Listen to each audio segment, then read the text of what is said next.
साथियों, सबसे पहले आप सभी को गणतंत्र दिवस की हार्दिक शुभकामनाएं। जैसा कि आप सभी को पता है कि आज का ये ऐतिहासिक दिन, जिस दिन 26 जनवरी 1950 को हमारा देश का संविधान लागू हुआ और हम विदेशी कानून से मुक्त हुए थे। साथियों, ये जो आजादी हमें मिली है वो इतनी आसानी से नहीं मिली। इसके पीछे कई वीर जवानों ने, कई क्रांतिकारियों ने अपने बलिदान दिए। हजारों माताओं के लाल अपने घर नहीं पहुंचे, हजारों बहनों के भाई उनकी बहनों से नहीं मिल सके, हजारों वीरांगनाओं के सिंदूर उजड़ गए, तब जाकर हमें ये गणतंत्रता स्वतंत्रता प्राप्त हुई है। और उन वीरों की बदौलत ही आज हम इस खुले आसमान में बिना किसी परतंत्रता के स्वतंत्र रूप से गणतंत्र दिवस का जश्न मना रहे हैं। कि चूमा था वीरों में फांसी का फंदा, यूं ही नहीं मिली आजादी हमको खैरात में, यूं ही नहीं मिली आजादी हमको खैरात में। साथियों, अंग्रेज तो चले गए, लेकिन कुछ अंग्रेज अभी भी हमारे इस देश में मौजूद हैं, जो फूट करो और राज करो, फूट डालो और राज करो की नीति में विश्वास रखते हैं। ये अपनी राजनीतिक रोके सेकने के लिए लोगों को धर्म के नाम पर, जाति के नाम पर लड़ाते नजर आते हैं। उनके लिए मैं सिर्फ इतना कहूंगा कि खूब बहती है अमन की गंगा बहने दो, मत फैलाओ देश में दंगा रहने दो, और लाल हरे रंग में मत बांटो हमको, मेरे छत पर एक तिरंगा रहने दो, मेरे छत पर एक तिरंगा रहने दो। साथियों, आज हमारे भारत देश में विभिन्न प्रकार की समस्याएं हैं। भ्रष्टाचारी ने हमारे देश में इस प्रकार पांव फैला रखे हैं कि फाइलें ऑफिस में बड़ी बड़ी सड़ रही हैं, उन पर काम नहीं किया जा रहा, लेकिन जैसे ही उन पर नोटों की गड्डी पहुंचती है तो सारे के सारे काम हो जाते हैं। और हमारे देश की मीडिया को हिंदू मुस्लिम पर डिबेट करने से फुर्सत नहीं है। मैं अगर कहूं कि हमारी मीडिया इस कदर बिक चुकी है कि किसी फिल्म स्टार के आत्महत्या होने पर उससे न्यूज में पूरा दिन कवरेज करते हैं, लेकिन जो आम किसान आए दिन आत्महत्या करते हैं उसके लिए सरकार के पास कोई आंकड़े नहीं है। कि भ्रष्टाचारी बेरोजगारी पापों का जब पतन होगा, खुशहाल होगा ये जीवन, खुशहाल हमारा वतन होगा, खुशहाल होगा ये जीवन, खुशहाल हमारा वतन होगा। साथियों, भारत ने आज तक बौद्धिक स्तर पर बहुत तरक्की की है। भारत में टैलेंट की बिल्कुल भी कमी नहीं है। उदाहरण के लिए अभी जो अमेरिका के राष्ट्रपति हैं डोनाल्ड ट्रंप, उन्होंने अपनी राष्ट्रपति शपथ लेते हुए कहा कि जो अमेरिका H-1B वीजा है उसको बंद करेगी, और जो अमेरिका के से बाहर के प्रवासी हैं, यानी अमेरिका से जो बाहर के लोग हैं उनको बाहर करेगी।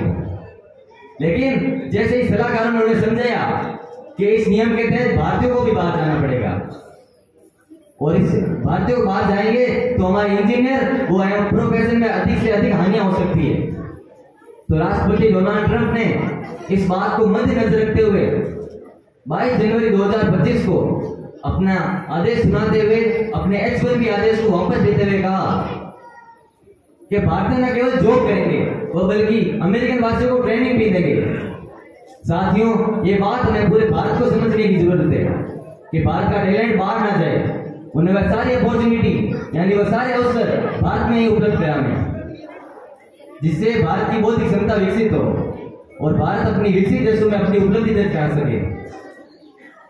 इस पर मैं एक शायरी अर्ज करना चाहूंगा कि मैं भारतवर्ष का हरदम अमित सम्मान करता हूं, यहाँ की चांदनी मिट्टी का गुणगान करता हूं, और मुझे चिंता नहीं है स्वर्ग जाकर मोक्ष पाने की, मुझे चिंता नहीं है स्वर्ग जाकर मोक्ष पाने की, तिरंगा हो कफन मेरा दिल में बस यही अरमान रखता हूं, तिरंगा हो कफन मेरा दिल में बस यही अरमान रखता हूं। साथियों, शहीदों ने तो अपना काम कर लिया, लेकिन अब जिम्मेदारी हमारी बनती है कि हम इस देश के विकास में अपना योगदान दें और एक ऐसे भारत का निर्माण करें जो पूरे विश्व में भारत एक मॉडल हो। हम उन क्रांतिकारियों के सपने साकार हैं जिन्होंने फांसी पर चढ़ते वक्त देखे थे, जिन्होंने देखे थे। साथियों, जब संभव होगा जब हम साथ एक साथ मिलकर, हिंदू हो, मुस्लिम हो, सिख हो, ईसाई हो, कोई भी हो, सब एक साथ मिलकर देश के विकास में अपना योगदान दें। और एक बात कह दूं साथियों आपको कि सरकारें बदल जाने से राष्ट्र का विकास नहीं होता, सरकारें बदल जाने से राष्ट्र का विकास नहीं होता। राष्ट्र का विकास तब होगा जब हम और आप बदलेंगे।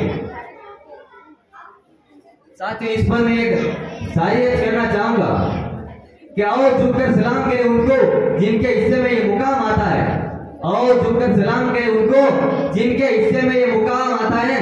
किस कदर खुश नसीब है लोग जिनका लहू इस देश के काम आता है, जिनका लहू इस देश के काम आता है। कि साथियों, अगर मुझसे कोई देशभक्ति की परिभाषा पूछे तो मैं तो सिर्फ इतना कहूंगा कि अगर आपके दिल में उस सरहद पर खड़े फौजी के समान आप अपने देश के लिए समर्पण भाव रखते हैं, आप अपने देश से प्रेम करते हैं और आप अपना कार्य पूर्ण निष्ठा और ईमानदारी के साथ करते हैं, तो आप एक सच्चे मायने में एक सच्चे राष्ट्रभक्त हैं। साथियों, जब रिक्शा चलाने वाले से लेकर सरकार चलाने वाले तक का साथ होगा, तब हम इस भारत का विकास कर पाएंगे और विश्व भर में भारत की एक अलग पहचान होगी।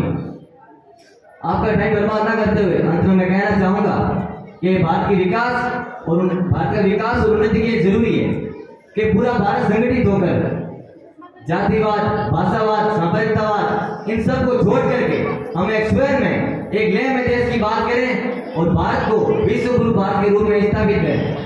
अंत की पंक्तियों में फिर से मैं एक शायरी अर्ज करना चाहूंगा कि जो ना हुआ अब तक वो कर दिखाएंगे हम, जो ना हुआ अब तक वो कर दिखाएंगे हम, घेर को भी गले से लगाएंगे हम और अपने हिंदुस्तान को खुदा की कसम फिर से सोने की चिड़िया बनाएंगे हम, फिर से सोने की चिड़िया बनाएंगे हम। जय हिंद, जय भीम, जय भारत, जय माता।